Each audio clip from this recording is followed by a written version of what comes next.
Meu nome é Rodrigo Antônio Brandão Neto, eu sou médico supervisor da disciplina de emergências clínicas, né? Com isso, o que implica? Eu sou médico supervisor da nossa unidade de emergência aqui do Hospital das Clínicas, do Instituto Central. Eu também supervisiono a nossa residência de medicina de emergência. Desde que eu terminei a residência, eu trabalho aqui, né?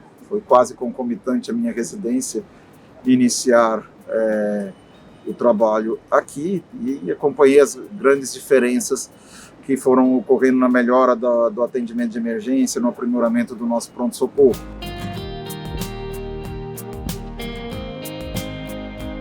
Nessa fase aqui que temos uma pandemia de Covid, o Instituto Central inteiro é um instituto dedicado apenas a pacientes que têm ou confirmação de infecção por Covid ou suspeita de infecção Covid. Isso não quer dizer que é só os problemas respiratórios do Covid. Tem muitos pacientes que têm Covid, mas pouca manifestação associada ao vírus, mas tem um AVC, ou ele tem diabetes descompensado, ou tem uma oclusão arterial aguda, ou teve um trauma, mas por um acaso era um paciente, sabia-se que tinha Covid. É atendido aqui nesse instituto. E nós coordenamos o atendimento de todos esses pacientes quando eles entram pela unidade de emergência.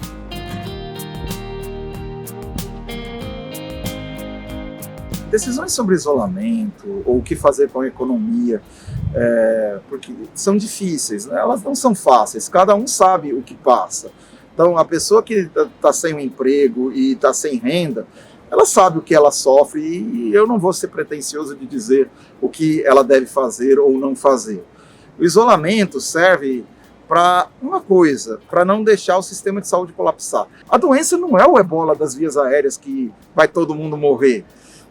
Assim, não é isso. O que faz essa letalidade aumentar bastante é colapso de recurso. Então, vários pacientes médicos emergencistas viam que iam evoluir mal, sabiam que ia evoluir mal, mas naquele momento ainda não precisava de um ventilador, dava para segurar sem o oxigênio, apesar de sofrer um pouco, vai para casa, volta daqui 2 dias, porque agora eu não consigo te receber. Então, esse tipo de coisa aumenta a morte. A gente não queria que isso acontecesse no Brasil. E aconteceu em alguns lugares do Brasil. Gente que morreu antes de ser atendida, gente que morreu em casa. Mas uma coisa eu notei que tem 5, 10% de pacientes entubados e outra que tem 90%. Quando tem 90%, vai morrer mais. Aquele entubado grave que ia viver na UTI de 10%, ele não vive na de 90%. Porque você não dá conta de cuidar direito. Então, essa é uma conta, dizer qual que é exatamente o balanço entre o prejuízo que você tem econômico, e até a morte que você tem de crise econômica. Crise econômica significa que talvez no ano que vem a gente invista menos em saúde e mais gente morre. É difícil você ter esse balanço. Mas, assim, me parece que isolamento domiciliar, e eu era vamos dizer assim, um cético, porque eu achava que todo mundo ia pegar mesmo no final, mas depois de algum momento eu vi os números declinarem pós-isolamento e eu vi, principalmente do sistema particular de saúde de São Paulo, os números caírem, quando eles eram para estar subindo. Eu falei, olha, parece que funcionou mesmo. Agora, é um jogo arriscado você não fazer o isolamento domiciliar e vamos correr o risco de colapsar o sistema. Colapsa o sistema, as pessoas morrem. Talvez morra 2 vezes o que era para morrer, talvez morra 3 vezes o que é para morrer. Mas tem um outro preço. A crise econômica vai matar a gente também. Difícil saber. Na verdade, a gente vai saber se a Suécia estava certa daqui a 1 ano. Se a gente olhar para os números da Suécia e forem parecidos com a Dinamarca e Noruega daqui a 1 ano, aí, olha, a Suécia estava certa, morreu no começo, mas depois equilibrou-se. Agora, se os números da Suécia forem daqui a 1 ano 10 vezes maior de morte do que o da Noruega, então foram porque não se fez o que devia ter sido feito. Nós vamos saber daqui a 1 ano. Isso serve como uma forma de você garantir pelo menos o acesso a algum recurso de saúde para um cidadão, um direito individual. Difícil você falar, tem toda aquela briga entre os liberais e os conservadores, assim, sobre saúde não é direito, saúde é algo que você conquista, o que é direito é liberdade. É difícil você falar, mas saúde no contexto total é difícil, mas pelo menos o acesso a um recurso você precisa ter, você precisa oferecer isso para a população. E o SUS, ele é muito importante, assim, o SUS é uma grande conquista. No final das contas, Ainda com essa conquista, a gente gasta relativamente pouco per capita em relação à saúde. Eu estou falando de números antes de 2013, quando nós vivemos uma crise econômica ainda, nós gastávamos 1/10 por habitante do que os Estados Unidos. Mas os Estados Unidos não serve como uma comparação, um país muito rico que também gasta muito com coisas não desnecessárias, não é necessariamente um sistema de saúde eficaz. Vamos pôr o Reino Unido, que é um sistema mais eficaz, é 5/1 o gasto. A Argentina, nosso vizinho, é quase 2/1. Quando a gente estava gastando algo em torno de $990 por ano por habitante, a Argentina estava gastando algo em torno de 1.550, 1.560, a Argentina em situação econômica muito pior do que a nossa. Mesmo nessa época, era 2013, ele tinha mais ou menos uns 40% do dinheiro investido era público e 60% era no privado. E o público atendia um pouco mais de 60% das pessoas e o privado atendia 40%. Essa é uma conta que não fecha. Então você já gasta 10 vezes menos do que os Estados Unidos. Para o público que atende 60%, só tem 40% do recurso. E isso em 2013, antes de uma crise, em que muita gente deve ter perdido o plano de saúde e ir para o sistema público, que não vai conseguir aumentar muitos os riscos. Depois a gente tem crises maiores e a gente tem contenção de gasto. E eu não estou dizendo que ela não é necessária. Às vezes, se você não conter, você vai ter menos dinheiro ainda daqui a algum tempo, porque não vai ter investimento no país. Em termos de gasto per capita por saúde, a gente deve estar pior hoje do que estava em 2013. Então, assim, é importante você ter esse gasto e a gente vê que, às vezes, as coisas não são totalmente apropriadas no SUS, porque ele é muito subfinanciado e, ainda assim, ele consegue algumas conquistas. E agora, na hora de um momento importante como esse na saúde, e o que a grande maioria da população vai precisar, e boa parte dos que têm planos privados, é um sistema único de saúde que seja organizado e que dê uma resposta à altura, com o recurso que você precisar, com EPI para o médico, com um ventilador para as pessoas. Se você não tem um sistema único e vai ser cada um por si, quem sabe a caridade ajuda, com certeza a letalidade vai aumentar.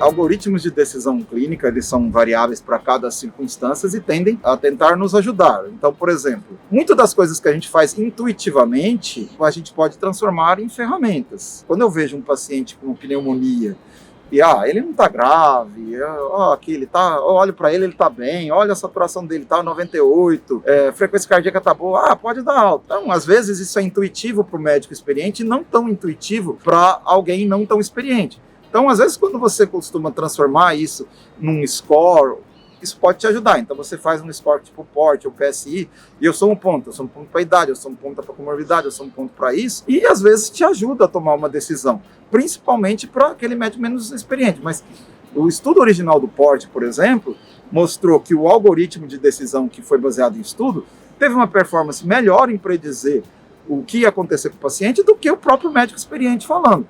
A gente não está querendo substituir esse médico experiente, mas está querendo combinar esse algoritmo de decisão com a experiência. E isso se aplica em várias situações. Então, por exemplo, algo que nós estamos querendo transformar e que já intuitivamente a gente faz. Se eu pego, por exemplo, um paciente com infecção pelo Covid ou possível Covid lá embaixo.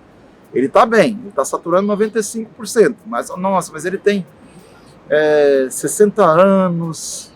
Pode ser que ele evolua mal, ou ele tem 50 e poucos anos e tem hipertensão, e vai que acontece alguma coisa. Às vezes eu pego um ultrassom, eu faço ultrassom e eu não vejo nada, não vejo nenhuma linha B, eu não vejo nenhuma consolidação, não vejo nada. Eu estou relativamente tranquilo a tomar uma decisão, olha, por hora está tranquilo, volta aqui se você piorar. E eu posso transformar isso numa decisão, eventualmente, olha, para pacientes com essas características, se o ultrassom estiver normal, dá para ter alta. Aqui, se o ultrassom estiver alterado, é melhor fazer uma tomografia ou observar 12 horas. Então a gente vai adaptando conforme que a gente aprende da evolução e tentar transformar isso em formas de ajudar a decidir, e isso ajuda principalmente o médico com menos experiência, mas também ajuda o médico experiente. Por exemplo, o estudo do PSI previu melhor para infarto. Você tem lá, criado por um emergencista, Score Heart. Nossa, paciente que tinha até score de 2, alguns usam até 3, assim, mas 3, o Score 3 em particular, às vezes tem alguns pacientes com alguns eventos a mais, você consegue tomar decisões mais baseadas e mais seguras, porque se você não tiver algo que embase a sua decisão, você vai muitas vezes segurar o paciente desnecessariamente no pronto-socorro, e isso é associado a evento adverso. O paciente pega uma infecção ou faz outro evento e no final tem uma evolução pior.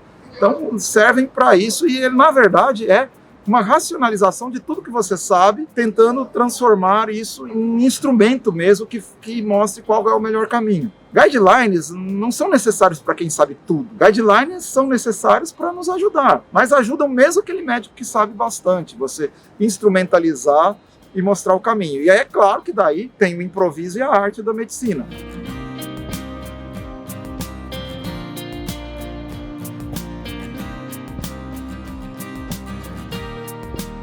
Eu tive a impressão durante a pandemia que eu sabia muito mais sobre Covid antes de eu começar a ver o Covid do que depois, porque as coisas foram mudadas. Mas Big Data te ajuda muito nisso. Então, Big Data em relação ao Covid me mostrou que os pacientes tinham uma evolução específica e eu tinha que tomar certo cuidado quando eles tinham menos de X dias de sintomas, principalmente menos de 10 dias de sintomas, quantas pessoas eu espero que vão progredir com infecção e o que eu espero para o meu serviço de recursos, né? Isso ficou bem claro, a gente via que a inevitabilidade que a gente teria uma pandemia no Brasil e para isso a gente se preparou. Todos esses dados que a gente conseguiu compilar ajudou, por exemplo, a gente entender que a gente precisava triplicar o número de leitos de UTI aqui dentro do nosso hospital e mesmo assim a gente foi surpreendido e a gente descobriu que tinha que fazer mais do que triplicar, talvez quadruplicar. Alguns desses trabalhos, inclusive, que estão sendo feitos da pandemia são baseados em Big Data. Alguns tiveram problema, né, com a questão de auditar, né, o da Surgisphere lá, em relação à cloroquina, mas tudo isso ajuda. É definitivo? O que é definitivo para você tomar decisões são estudos randomizados ou meta-análise de estudos randomizados, porque daí você tira viés. Mas Big Data é necessário, não é tudo, mas você precisa de dado para você se orientar e fazer estratégia, e daí você... E mesmo assim você vai ter que adaptar a sua estratégia conforme a realidade que te atinge.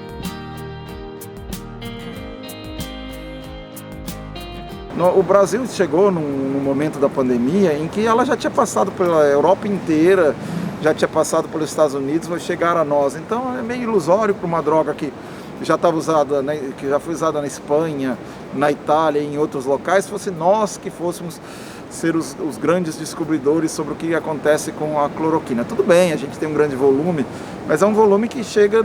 Agora nós estamos em segundo lugar de casos, mas chegou bem depois. Agora sim, cloroquina se transformou numa bandeira, né?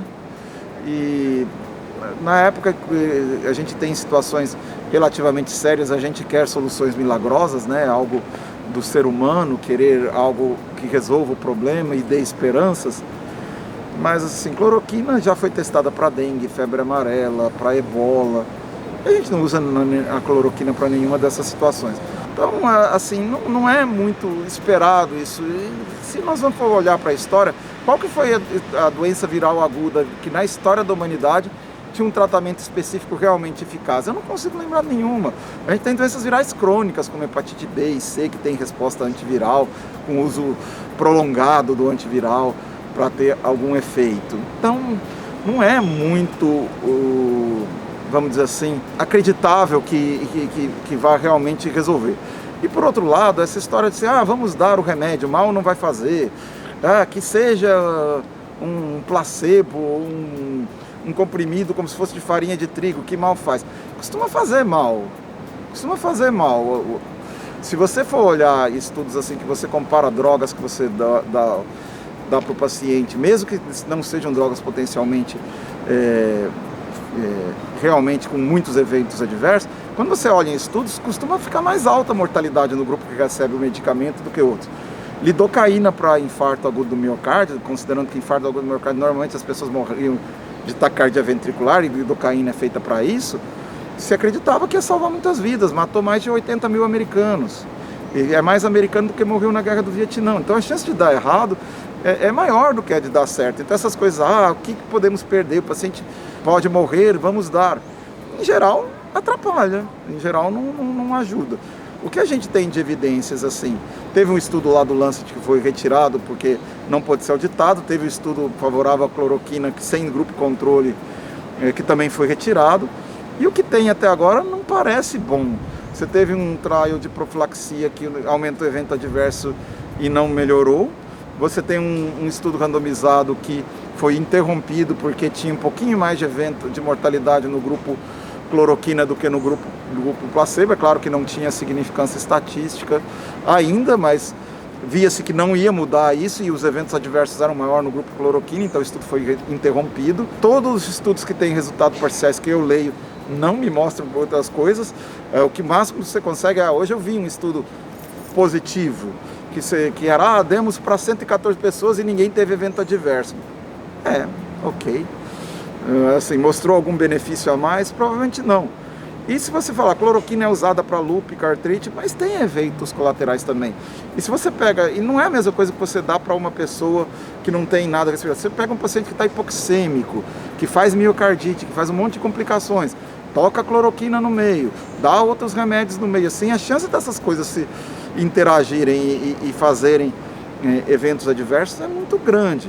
Eu falo assim, por exemplo, na nossa coorte de a cloroquina estava sendo usada não por nós, não fomos nós que indicamos, os pacientes que chegaram tomando cloroquina foram uns 30, eles morreram mais do que os que não usavam, tinha P significativo.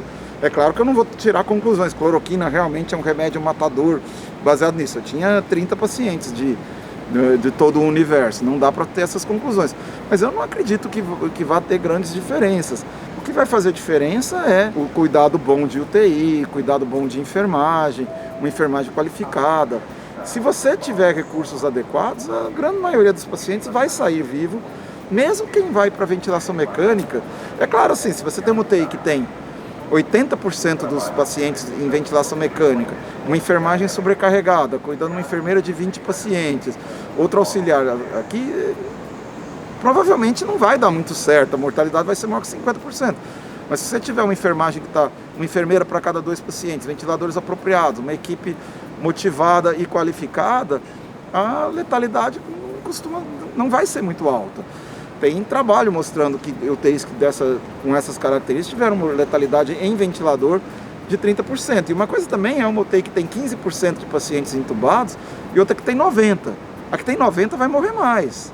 Não tem jeito. E não é só porque os pacientes dela eram mais graves. Eram, mas também o grau de esforço que você tem que fazer por esse paciente, e aí você esquece o outro paciente, e daí a bomba de infusão para de funcionar, o circuito do ventilador dá problema e você não viu porque você está tocando o outro paciente, aí começa a se acumular essas coisas e letalidade aumentar. Só que assim, é mais fácil a gente achar que tem uma droga salvadora e que todo mundo vai ser salvo e tudo bem, do que investir nessas coisas que são caras. Eu desejo bastante que a cloroquina tenha um estudo randomizado que funcione, ou que outra droga, né? Ivermectina teve um estudo observacional com benefício discreto, quem sabe. Agora estão falando em nitazoxamida. Se tiver, bem, até a própria N-acetilcisteína que nós usamos em estudo randomizado, a gente está analisando o resultado, in vitro diz que era uma droga que tinha a maior possibilidade de diminuir lesão pulmonar grave pelo Covid-19, pelo SARS-CoV, mas a probabilidade da gente ter benefício num estudo randomizado é pouco. Aliás, o pesquisador tem que entender que sempre que ele tem uma ideia de que vai fazer, o nome da hipótese no trabalho científico é a hipótese nula. Então, na verdade, a probabilidade é muito maior de não funcionar do que de funcionar. Com isso que a gente tem que ter em mente quando a gente faz um trabalho científico. E não é só, não funcionou, tudo bem, e daí? Além do recurso, o dinheiro que você gastou, em geral, o não funcionar significa atrapalhar, e não que não ajudou. A minha opinião é, eu não uso, não acho que tem evidência para se usar. Se tiver, eu vou mudar isso. E também não creio, mas se você der na fase leve, é menos provável ainda de funcionar. Agora, a gente vai ficar surpreso que 100 pacientes com cloroquina que tinha tosse e coriza sobreviveram?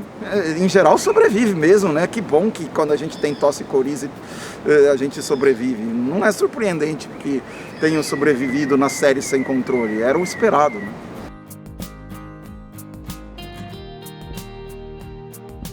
O papel de professor ele nunca pode ser subestimado, porque na verdade ele é um papel multiplicador. O que eu quero dizer com isso? Se, por exemplo, o meu papel, como eu vou ver um paciente, atendo esse paciente, resolvo o problema desse paciente, ótimo, excelente. Do ponto de vista individual, nada que eu poderia ter feito maior para essa pessoa em específico do que ter atendido e resolvido o problema desse paciente em particular. O professor tem um papel multiplicador. O benefício que ele faz de fazendo um aluno saber mais, saber como atender, saber como tratar melhor, o que ele deve fazer em diferentes situações, multiplica-se. Então, embora o benefício individual que esse professor vai ter, comparado ao médico que atendeu diretamente um paciente, ele é menor, ele é multiplicado. Ele é multiplicado por todos os alunos que derivaram um benefício desse professor, e os alunos dos alunos, os alunos dos alunos, e isso é uma corrente que não tem fim. Então, assim, é multiplicador, não tem como você menosprezar essa importância. Dentro da medicina é importante. A medicina é muito baseada em exemplos, né? O que você ensina e o exemplo que você dá e a prática que você faz, a postura que você tem, ou algum conhecimento prático que às vezes não está no livro, é algo que você carrega para a vida. Eu carrego para a minha vida inteira ensinamentos de várias pessoas de diferentes backgrounds. Então, esse poder é multiplicador e, portanto, não tem nada que possa se compará-lo. Obrigado pela oportunidade, importante um projeto como esse, Salva o SUS, levar informação, propagar a ideia de que o SUS é importante e ele precisa ser preservado, e, na verdade, ele precisa ser ampliado. Nessa pandemia, a gente tem muita gente a agradecer, né? Agradecer a quem contribui com esse hospital, agradecer as pessoas que ficam em casa mesmo, às vezes não podendo estar em casa, mas em busca de algo melhor para toda a sociedade, aos meus residentes e minha equipe assistencial que está ali todo dia e não está muito preocupado se vai se infectar ou não. Aliás, está preocupado, mas está mais preocupado com o paciente do que com isso. Residentes os meus, que estão todos lá dentro do Covidário, aos de outras especialidades que praticamente pararam de fazer essa especialidade para vir ajudar a atender esses residentes de oftalmo, otorrino, cirurgia geral, outras especialidades cirúrgicas, estão todos lá atendendo e nunca tem uma reclamação. Se você só tem boa vontade dessas pessoas, a pandemia, ela é terrível, ela separa as pessoas, né? Separa pacientes de entes queridos, às vezes o paciente morre sem poder se despedir apropriadamente da família, mas ela também reativa alguns sentimentos nobres e é estranho. Eu sou grato a algumas coisas que aconteceram na pandemia por me reaproximar com alguns pacientes ou com a minha equipe e com os residentes. Por isso eu sou grato. Nem tudo da pandemia foi ruim. Houve espaço para crescimento também. Então, eu agradeço por isso.